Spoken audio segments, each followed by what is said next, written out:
Are the girls them Are the girls them I need my folks for real. Yo Aisha General Nekuda kwerudo ini ndatojaira kana uri pedyo zvinondifaira. Uri moyo mamti wandinodetsesa unombira ndenyamwe zvandiomera. Ndiwe une makiye moyo wangu wandakazarura kuti uve wangu. Ndazvipira mwanakomana tichawana naenda gutsikana. Nerudo rwako ndabhiliva kuti ndini Adami weEva.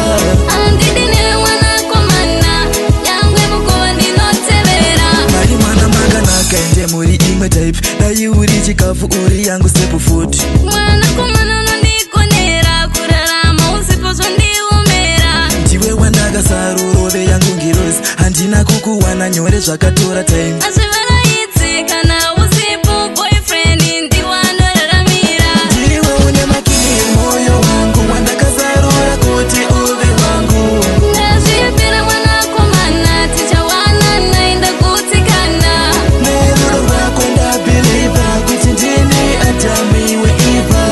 Andidine mwanakomana nyangwe mukova ndinotevera.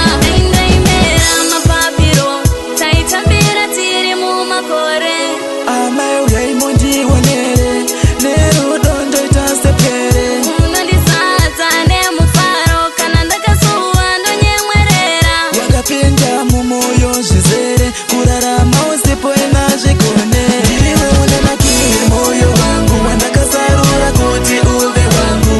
Ndazvipira mwanakomana tichawana naenda gutsikana. Nerudo rwako ndabhiliva kuti ndini Adami weEva.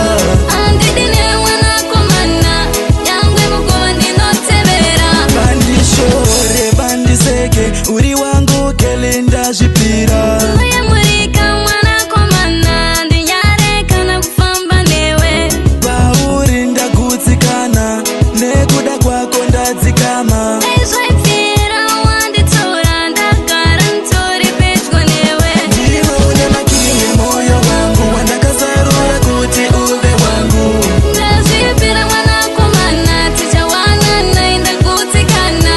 Nerudo rwako ndabhiliva kuti ndini Adami weEva. Andidine mwanakomana nyangwe mukova ndinotevera. Mari mwana makanaka ende muri imwe type dai uri chikafu uri yangu step foot. Mwanakomana unondikonera kurarama usipo zvondiomera. Ndiwe wandakazarurove yangu ngirozi handina kukuwana nyore zvakatora time. Azvivara